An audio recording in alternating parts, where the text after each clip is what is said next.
안녕하세요. 저는 울라프입니다. 4차 산업혁명과 인문학을 함께 우리가 보도록 하겠습니다. 우리의 생활 방식과 업무 방식 그리고 다른 사람과 관계 맺는 방식까지 완전히 뒤바뀌는 시대, 기술혁명의 시대에 살고 있습니다. 1차 산업혁명이 물과 전기의 힘을 이용해서 생산력을 기계화했다면 2차 산업혁명은 전기의 힘을 이용해서 대량 생산의 길을 열어놨습니다. 3차 산업혁명은 전기 및 정보 기술을 통해 생산을 자동화했습니다. 이제 4차 산업혁명이 20세기 중반부터 시작된 디지털 혁명을 토대로 일어나고 있습니다. 4차 산업혁명은 물리학, 디지털, 그리고 생물학까지 이 사이에 놓인 경계를 허무는 기술적 융합을 이루는 특징을 가지고 있습니다. 속도와 범위, 시스템에 미치는 영향이 엄청납니다. 현재와 같은 비약적인 발전 속도는 전례가 없다고 말할 수 있습니다. 모바일 기기를 통해서 연결된 수십억 인구는 전례 없이 빠른 속도, 처리 속도와 엄청난 저장 용량, 그리고 편리한 정보 접근성을 갖춤으로써 할 수 있는 일이 무한해질 것으로 보입니다. 인공지능, 로봇공학, 사물인터넷, 자율주행 차량, 3D 프린팅, 나노기술, 생명공학, 재료공학, 에너지 저장 기술, 양자 컴퓨팅 등의 영역에서 기술이 새로 생겨나고 비약적으로 발전함에 따라 그 가능성은 더욱 커질 겁니다. 이미 인공지능은 자율주행 차량이나 드론에서부터 번역이나 투자 업무를 담당하는 가상의 직원과 소프트웨어까지 이르기까지 주변에 가득 차 있습니다. 이 4차 산업혁명이 우리에게 도전이면서 한편은 기회가 될 것입니다. 이전의 산업혁명들과 마찬가지로 4차 산업혁명도 지구촌 사람들의 소득 수준을 높이고 삶의 질을 향상시킬 잠재력을 가지고 있습니다. 물론 위험성도 가지고 있습니다. 지금까지 산업혁명에서 가장 큰 이득을 본 사람들은 디지털 세계에서 접근할 수 있고 디지털 세계를 감당할 능력이 있는 소비자들이었습니다. 기술은 새롭고 멋진 상품과 서비스를 만들어 개인 생활의 효율성과 즐거움을 배가시켜주고 있습니다. 지금 우리는 핸드폰으로 인터넷으로 택시를 부르고 비행기를 예약하고 물건을 사고 물건값을 치르고 음악을 듣고 영화를 보고 게임을 하는 모든 일이 이제는 원격적으로 대면하지 않고 원격으로 인터넷으로 온라인상에서 할 수 있습니다. 효율성과 생산성이 장기간에 걸쳐 향상됨에 따라 미래에는 공급 측면에서도 기술 혁신이 기적을 불러올 것입니다. 수송 비용과 통신 요금이 절감되고 물류와 글로벌 공급체인 체인이 더 효율적으로 운영되고 거래 비용도 줄어들 것입니다. 이 모든 일을 통해 새로운 시장이 열리고 경제 성장이 촉발될 것입니다. 그와 아울러 이제 문제도 발생하겠죠. 그러면 그런 문제를 해소할 수 있는 것은 4차 산업혁명이 아니고 인문학에 의해서 결정되지 않을까 싶습니다.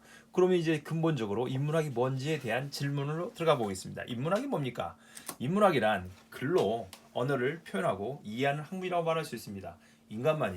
유일하게 인간만이 동물 중에 인간만이 글과 언어를 사용해서 자신을 표현하고 정보를 공유하고 역사를 기록하여 후세대에 유산으로 넘겨주는 일을 합니다. 수많은 동물들이 있는데 유산을 언어로 내지는 이미지 파일로 전달할 수 없는 거죠. 그래서 인문학은 인간에게 가장 중요하고 가치 있는 정보를 제공한다고 할 수 있습니다. 이제 한국어로 사용하지만 영어를 번역해서 사용할 수도 있고 독일어를 프랑스어를 여러 언어들을 이제 4차 산업혁명에 나와 있는 이 번역 기술을 통해서 할 수도 있는 시대가 열린 거죠. 팝하고는 이미 여러 언어들을 번역해주고 있는 실정입니다. 그리고 한글을 영어로, 영어를 한글로, 한자를 한글로 다양한 언어들을 변환시키고 있고 그 변환된 정보를 가지고 우리의 삶의 방식이 다양해지고 있는 거죠. 인간의 경험을 다양하게 만드는데 수많은 다름에도 불구하고 인간 같은 종이라는 점에서 또 특별히 같은 종이 인터넷, 핸드폰 다 같이 사용하고 있습니다. 이런 일들을 같이 공유할 수 있는 거죠. 그리고 인문학은 삶을 돌본다고 말할 수 있습니다. 인문학은 복잡 다단한 인생의 문제를 대비하고 해결할 때 필수적입니다. 특히 4차 산업혁명을 통해서 계속 발전되는 기술 속에서 인간의 문제, 또 새로운 문제가 계속 직면할 텐데 그때 어떻게 대비해야 될지에 대해서 인문학이 우리에게 도움을 줄 것입니다.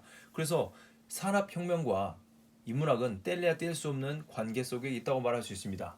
그리고 수많은 사람들이 인간이 어떻게 하면 더 나은 삶을 살 것인지 과학도 마찬가지죠. 더 나은 삶, 편리한 삶, 편안한 삶을 제공하려고 하고 있습니다. 그것처럼 인문학도 마찬가지입니다. 더 편안한 삶이 남에게 방해를 되거나 해를 끼치지 않는 범위 내에서 하는 것에 대해서 생각합니다. 그래서 인문학의 사전적 의미는 언어, 문학, 철학, 역사를 연구하는 학문이라고 할 수 있습니다. 이건 사전적 의미입니다. 다 언어로 되어 있는 거죠. 문학, 역사, 철학 등 인류가 물려준 소중한 문화유산입니다. 이 문화유산이 전 세계에서 문화유산들로 남겨주었습니다. 이제 지금은 빅데이터이기 때문에 전 세계 문화유산들을 구글 안에서 다 찾아볼 수 있는 그런 시대, 정보량이 무궁무진한 거죠. 그래서 수많은 다름에도 불구하고 이제 인간은 같은 종이란 점에서 과학, 기술, 의학, 인문학이 다 공통적으로 인간의 편리함과 더 나은 세상을 위해서 일들을 하고 있습니다. 그러면 이제 인문학에서는 주로 글자로 된 것들, 특별히 책을 유산으로 남겨줬습니다. 프란시스 베이컨이라는 분은 시성록에서 이렇게 말합니다. 독서는 충실한 인간을 만든다. 담론, 이야기하는 것은 민첩한 사람을 만들며 저술, 글을 쓰는 것은 정밀한 인간을 만든다고 말합니다. 독서는 충실한 인간을 만드는 건데 이 독서를 하면 과거의 위대한 사람들, 지혜로운 사람들과 만나는 거죠. 만나서 대화하는 겁니다. 그런데 이런 이야기를 하면 술책에 능한 사람은 학문을 멸시하는 겁니다. 그런 거 배워서 무엇이 필요하겠냐? 멸시하는 거고 단순한 사람들은 학문을 경탄합니다. 와 정말 공부하면 좋은 거야. 인문학은 좋은 거야. 술책에 능한 사람은 인문학이란 뭐 별로 쓸데도 없는 거야. 이렇게 말하는 사람이 있는가 하면 단순한 분들은 경탄하는 거죠. 인문학은 좋은 거야. 근데 멸시와 경탄을 넘어서 정말 지혜로운 사람, 슬기로운 사람은 학문, 인문학을 사용하는 겁니다. 마치 1차, 2차, 3차, 4차 산업혁명이 물과 증기와 전기 그리고 컴퓨터 데이터를 사용했던 것처럼 정보를 사용했던 것처럼 슬기로운 사람은 인문학을 자기의 삶에 사용하는 겁니다. 사용 방법을 가르치지 않지만 배워서 하는 거죠.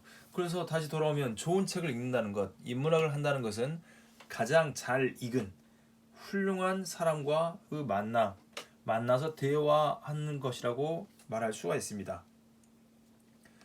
그래서 이 책 속에서 고전 속에서 누구를 만나냐면 소크라테스를 만날 수도 있고 소크라테스를 만나서 자유롭게 토론할 수도 있고 플라톤을 만나서 자유롭게 토론할 수도 있고 공자님, 석가님, 예수님 그 외에 등등 마호메시든 모세든 그 외에 훌륭한 분들 여기는 에피쿠로스와 더불어서 회의도 할 수 있고 조용히 살 수도 있고 또 스토아 학파 철학자들 뭐 기독교 철학자도 될 수 있겠고 불교 철학자도 될 수 있겠고 힌두교 철학자도 될 수 있겠고 누구든 만나서 여러 가지 인간이란 무엇인지 또 4차 산업혁명을 어떻게 대처해야 할 것인지를 다 토론하고 회의하고 인간이 무엇인지를 이야기할 수 있게 되는 거죠.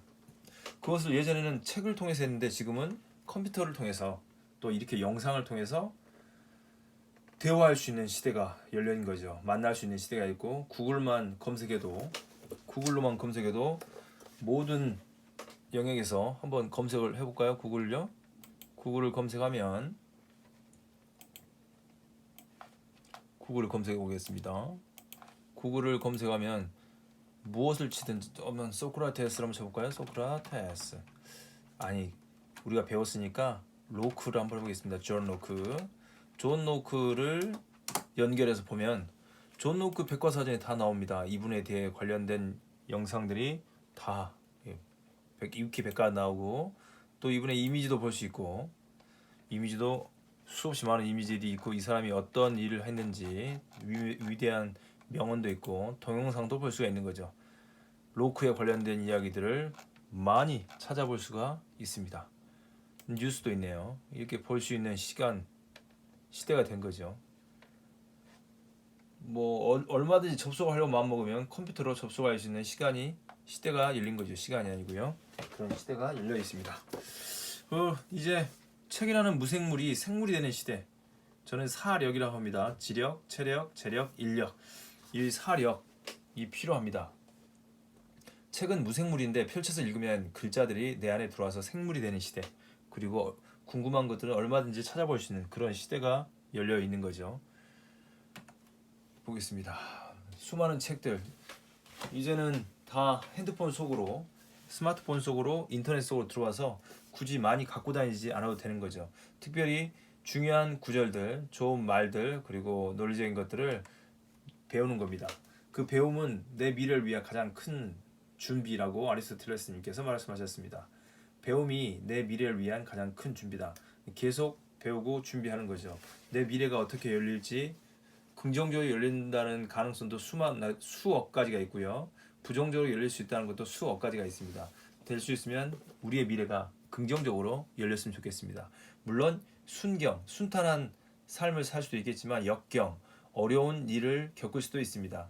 어렵든 역경이든 순경이든 순탄한 삶을 살든 어려운 삶을 살든 미래를 잘 준비하는 것은 우리가 해야 될 의무이자 책임인 것 같습니다. 4차 산업혁명과 사력의 인문학을 융합하라. 저는 이런 말씀을 드리고 있습니다. 첫 번째 체력. 여러분 핸드폰에도 여러분 건강 체크기가 다 있습니다. 그리고 몇 보를 걸었는지 만보기까지 다 있는 거죠. 예전엔 다 따로따로 갖고 다녔어야 되는데 만보기까지 다 있기 때문에 핸드폰으로 내 걸음의 횟수를 체크할 수 있고 제 건강까지 진단할 수 있는 그런 시대이죠. 체력은 중요합니다. 신체의 근육을 유지하기 위해서는 운동하는 생활을 해야 하기 때문에 사력, 첫 번째 가장 중요한 체력, 건강이 중요합니다. 하루만 건강한 게 아니고 매일 건강해야겠죠. 그래서 여러 가지 좋은 생활 습관, 체력, 신체의 근육을 유지하기 위해서 운동하는 생활 습관을 가지는 게 중요합니다. 두 번째는 지력이겠죠. 지금 우리가 하고 있는 인문학, 지력, 생각의 근육을 유지하기 위해서는 독서 활동, 그리고 공부하는 활동을 해야 됩니다. 그 하루 아침만 하는 게 아니고 평생 하는 거죠. 평생 운동인 것처럼 평생 배움이라고 말씀드릴 수 있겠습니다. 그리고 체력과 몸도 건강하고 생각도 건강한데 돈이 없다, 재력이 좀 부실하다, 그러면 삶이 힘들어질 수 있습니다. 그래서 재력, 경제의 근육을 유지하기 위해서도 노동행위, 특별히 공부를 통해서 내가 원하는 직장을 가도록, 그리고 준비해서 경제의 근육을 유지하기 위해서 노동 활동을 해야 되는 거죠. 그것도 평생 경제를 유지하는 게 중요합니다. 한순간 경제가 원활하고 미래에는 불확실하고 원활하지 않다 그러면 삶이 힘들어질 겁니다. 그래서 체력, 지력, 재력, 그리고 인간관계, 인력이라고 말씀드릴 수 있겠네요. 인간의 근육을 유지하기 위해서는 윤리적 상, 예의 범절 내지는 인의 예지, 예를 지키는 게 중요하겠죠. 그래서 인격도 평생입니다. 평생. 체력, 지력, 재력, 인력, 이 4력을 4차 산업혁명 시대에 여러분이 융합하는 게 제 인생에 비해서, 자신의 인생을 위해서 굉장히 유익하다는 걸 말씀드리고 싶습니다.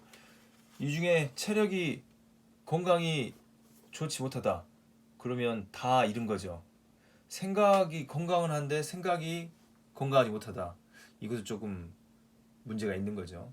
생각도 건강하고 몸도 건강한데 경제가 부실하다 그러면 그것도 좀 더 힘들죠. 자본주의 사회에서 정말 자본이 없다는 거, 돈이 없다는 건 힘든 삶을 살 수 있는 확률이 높다는 거 잘 준비하셔야 됩니다. 인간관계, 몸도 건강하고 생각도 건강하고 경제도 건강한데 인간관계가 없어서 홀로 사시는 혹은 혼자 있게 되는 그런 것도 좀 문제가 있는 거죠. 요즘에는 나 혼자 산다 이런 방송을 많이 하는데 그 방송도 혼자 살지만 많은 사람들과 소통하는 거지 않습니까? 혼자 사는 모습을 여러 사람이 소통하는 거죠. 사람은 홀로 살 수 없는 사회적 존재라는 것을 나 혼자 산다 등에서 볼 수 있는 것 같습니다. 특별히 지력, 밑줄 쳐놨습니다. 지력, 평생교육, 저희는 인문학 쪽이니까요. 인간의 최고 활동은 사유활동이라고 말할 수 있습니다. 그래서 생각은 행동을 낳고 행동은 습관을 낳고 습관은 인생을 낳는다. 따라서 생각하는 사람이 가장 고귀할 수 있다고 말씀드릴 수 있겠습니다. 그리고 전문가라는 건 자신의 분야를 다양한 방식으로 생각할 수 있는 사람을 전문가라고 할 수 있겠습니다. 한 분야에 능통하기도 하겠지만 그 한 분야에 능통했던 방식으로 다양한 방식으로 생각할 수 있는 사람이 중요하죠. 폴 브루제의 말입니다. 생각한 대로 살지 않으면 사는 대로 생각한다. 그래서 생각이 중요하다는 거, 이 생각을 중요한데 이 생각을 건강하게 만드는 것은 인문학의 힘이라고 말씀드릴 수 있겠습니다. 독서의 힘이라고 말씀드릴 수도 있겠죠. 근데 생각이 건강하지 못하고 결여되어 있는 거, 생각이 결여되어 있는 것을 한나 아렌트, 유대 철학자인데 한나 아렌트는 악이 대단한 것이 아니고 평범하다. 왜 악이 평범하냐면 악이란 생각하지 않는 것이니까. 무사유, 사유가 결여되어 있는 것, 생각이 결여되어 있는 상태가 악이라고 말합니다. 그래서 생각이 중단된 곳, 혹은 생각이 멈춘 곳, 생각이 없는 곳, 생각하지 않는 곳, 그게 곧 악이다. 불행이 싹을 튼다고 말합니다. 우리나라 영화 중에 곡성이라는 영화가 있었습니다. 곡성. 황정민 배우가 말합니다. 이 배우 이름 이제 하얀색 옷을 입고 있다가 검정색 옷, 지금 검정색 옷이죠. 흑백을 대비시키는 겁니다. 하얀색 옷을 입었을 때는 선한 존재를 의미했고, 검정색 옷을 입었을 때는 선하지 않는 악한, 여기서는 사단 내지는 악마의 어떤 악마와 함께하는 이, 내지는 악마를 대신 일해주는 뭐 그런 사람 정도로 나오는데, 이 사람이라 말합니다. 절대 현혹되지 마소 하면서 말하죠. 글자 보이신가요? 잘 안 보이신가요? 제가 읽어드리겠습니다. 숨쉬고 말하고 움직인다 해서 다 살아있는 것이 아니여. 그곳에 속아서 뒤져나간 사람이 부지기수여? 라고 말합니다. 숨쉬고 말하고 움직인다고 해서 다 살아있는 것이 아니여. 그곳에 속아서 죽어나간 사람들이 많다는 거죠. 그걸 절대 현혹되지 마소 라고 말합니다. 그런데 본인이 현혹을 하는 거죠. 곽도원 배우를 현혹합니다. 결국은 영화 마지막에 여러분들이 직접 보시고 확인하시고요. 영상을 틀면 좋겠지만 저작권이 있어서 틀 수가 없고, 사진만 그리고 음성을 변조해서 되지도 않는 성대묘사를 한번 해봤습니다. 한번 더 해보겠습니다. 숨쉬고 말하고 움직인다 해서 다 살아있는 것이 아니여. 그곳에 속아서 뒤져나간 사람이 부지기수여. 죄송합니다. 이게 속아 나간 사람들이 부지기수라는 거죠. 생각 없이 사는 사람들 조심해야 한다는 겁니다. 이회수의 생존법에 따르면 이런 말이 있습니다. 시간이 지나면 부패되는 음식이 있고, 시간이 지나면 발효되는 음식이 있다. 이 발효되는 음식을 사람들은 좋아합니다. 인간도 마찬가지입니다. 시간이 지나면 부패되는 인간이 있고, 시간이 지나면 발효되는 인간이 있습니다. 한국 사람들은 부패된 상태를 썩었다고 말하고, 발효된 상태를 익었다고 말합니다. 신중하십시오. 그대를 썩게 만드는 일도 그대의 선택에 달려있고, 그대를 잊게 만드는 일도 그대의 선택에 달려있습니다. 라고 말합니다. 부패된 음식이 아니고 부패된 인간이 아닌 발효된 음식 혹은 발효된 인간으로 사는 것이 누구에게 달렸냐면 자신의 선택에 달려있다고 말합니다. 그래서 가장 중요하게 여겨야 할 것은 사는 것이 아니라 훌륭하게 잘 사는 것이라고 크리톤은 말합니다. 플라톤이 크리톤 일을 통해서, 크리톤이라는 대화편을 통해서 말하는 거죠. 플라톤, 크리톤, 영혼에 관하여, 갑자기 생각이 나지 않네요. 어쨌든 최후의 만찬, 그건 예수님이죠. 마지막 소크라테스의 최후를 가리키는 것입니다. 다른 영상에서 말해 놓았으니까 그걸 보시면 되겠고요. 여기서는 이제 본인의 죽음에 관해서 말하면서 크리톤에서 이렇게 말합니다. 가장 중요하게 얘기할 것은 사는 것이 아니라 훌륭하게 잘 사는 것이다. 파이돈에서는 본인이 지금 여기 파이돈 장면입니다. 파이돈에서는 죽음에 관해서, 영혼에 관해서 이야기하는 거죠. 플라톤의 대화편은 여러 대화편이 있습니다. 그 중에 이제 플라톤이 옆에 있는 아리스토텔레스, 플라톤의 제자이죠. 그리고 철학자 중에서 가장 유명하고 가장 유식한 아리스토텔레스라고 할 수 있습니다. 이 아리스토텔레스는 명성에 걸맞는 보수를 받고 알렉산드로스 대왕을 가르쳤습니다. 알렉산더라고 하기도 하죠. 아버지가 이제 알렉산더 대왕의 아버지의 주치의 의사였습니다. 그 의사의 아들인 아리스토텔레스. 그래서 왕의 아들을, 황제가 될, 미래 황제가 될 알렉산드로스를 가르쳤습니다. 알렉산드로스가 원정 중에 자신의 스승 아리스토텔레스가 몇 권의 책을 출판했다는 말을 듣게 됐습니다. 그래서 철학의 이름으로 그에게 편지를 띄웁니다.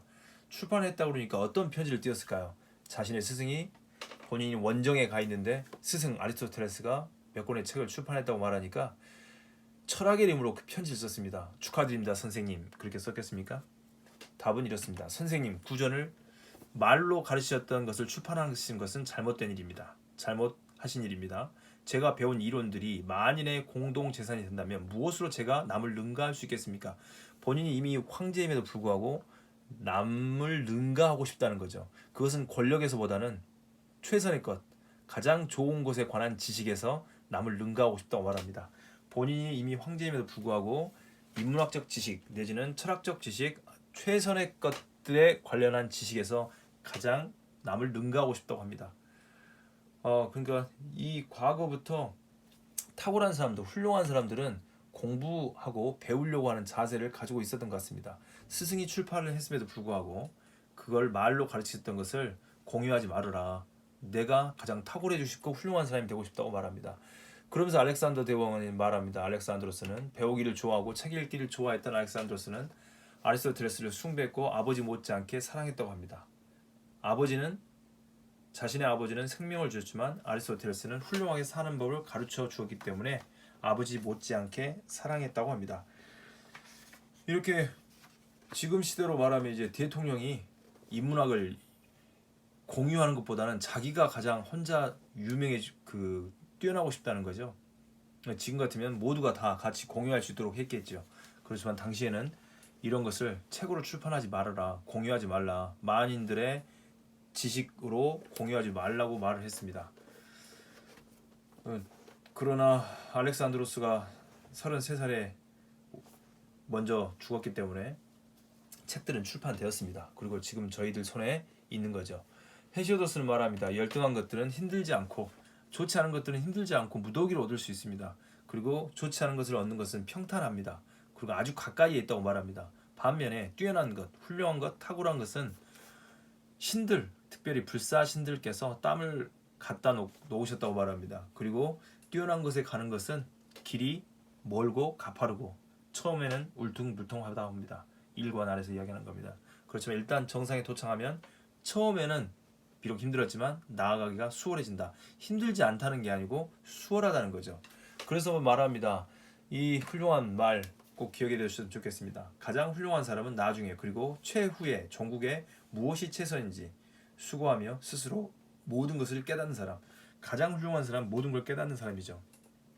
왜 지력, 체력, 재력, 인력이 필요한지 가르쳐주지 않아도 스스로 깨달아서 평생 운동, 평생 교육, 평생 노동, 평생 인간관계를 유지한다는 겁니다. 그렇지만 가장 훌륭하지 않더라도 훌륭한 사람은 좋은 조언, 지금 이렇게 저희가 영상을 통해서 강의를 여러 가지를 배우고 있지 않습니까? 그런 조언을 따르는 사람 역시 훌륭한 사람이다. 머스트, 가장은 빠졌지만 훌륭한 사람이다 라고 말합니다. 그러나 스스로 깨닫지도 못하고 남의 말을 듣고도 그것을 마음에 받아들이지 않는 사람은 똑같은 사람인데 쓸모없는 사람이라고 합니다. 무엇을 어떻게 준비할지. 사람이죠. 사람. 그런데 쓸모없는 사람이 되지 말라고 한 2800년 전부터 이런 이야기를 하고 있고, 헤시오데스의 말을 아리스토텔레스가 그대로 받아서 본인의 니코마코스 율리학에다가 이 말을 그대로 써놨습니다. 그리고 저희들은 2800년 전에 헤시오도스가 한 말, 그리고 니코마코스 율리학의 약 2400년 전에 아리스토텔레스가 이 말을 인용한 거, 지금 2020년에 여러분과 제가 헤시오도스 말과 아리스토텔레스 그리고 훌륭한 사람 이 이야기를 역사를 2800년을 거슬려서 같이 보고 있는 거죠. 실제로는 헤시오도스가 보았던 해, 달, 별들을 우리가 한국에서 똑같이 보고 있는 거죠. 그분들이 보았던 태양 아래서, 그분들이 보았던 달빛 아래서, 달 아래서 우리가 생활하고 있는 거죠. 그리고 그분들이 보았던 별 아래서 우리가 생활하고 있는 겁니다. 자연은 그대로 움직이고 있는데 사람만 바뀐 거죠. 훌륭한 사람들, 그런 분들이 호메로스, 헤시오도스, 베르길리우스, 로마의 베르길리우스, 오비디우스, 이런 분들이 수많은 좋은 책들, 고전들을 남겨주셨습니다. 특별히 호메로스는 오디세이아, 일리아스, 트로이 전쟁 10년, 트로이 전쟁이 끝나고 집에 가는 오디세우스, 오디세이아 이야기입니다. 10년, 영어로는 율리시스, 트로이 목마 아시죠 여러분? 이런 이야기들을 남겨주셨고, 베르길리우스, 오비디우스는, 베르길리우스는 트로이가 망하고 제2의 트로이, 로마를, 이탈리아를 가는 아이네이스 이야기를 베르길리우스가 써놨습니다. 제2의 트로이 이야기고요. 여기 변신 이야기, 오비디우스, 신들의 변한 이야기들을, 신화죠, 신화, 그런 이야기를 써놓았습니다. 이런 이야기들을 이렇게 써놓아서 인류가 어떻게 신화적 사유에서 또 철학적 사유로, 그리고 과학적 사유로 변화됐는지 여러분과 제가 살펴보고 있습니다. 특히 4차 산업혁명과 인문학 중에 인문학이 왜 4차 산업혁명 시대에 필요한지를 생각하는 시간입니다. 과거에는 신화적 방식으로 사람들에게 인간이란 무엇인지, 또 인간이 어떻게 살아야 되는지를 이야기했다면, 지금 이제 과학과 신화, 철학, 종교 이런 것들을 다 융합해서 인간이 왜 이 4차 산업혁명 시대에 잘 훌륭하게 살아야 되는지에 대해서 생각해보는 시간을 가졌습니다. 마치 여러분들이 이 617m입니다. 중머리째가 보십니까? 617m인데 평지에서 보는 것과 617m에서 이 산 아래를 내려본 것은 동일하지 않습니다. 그 저기 중머리째라고 하는데 중머리째는 919m입니다. 919m에서 보는 중머리째 똑같지 않죠. 617m와 919m는 완전히 세상이 달리 보입니다. 더 높이 올라가면 여기 위에가 서석대입니다. 서석대에서 보면 올라가는 길에 시야가 다 가리는 것 없이 보입니다. 중머리째에서는 산이 좀 가리죠. 그렇지만 이 서석대 올라가면 1100m에서는 가리는 것 없이 다 보이는 거죠. 이 광주 시내가 다 보입니다.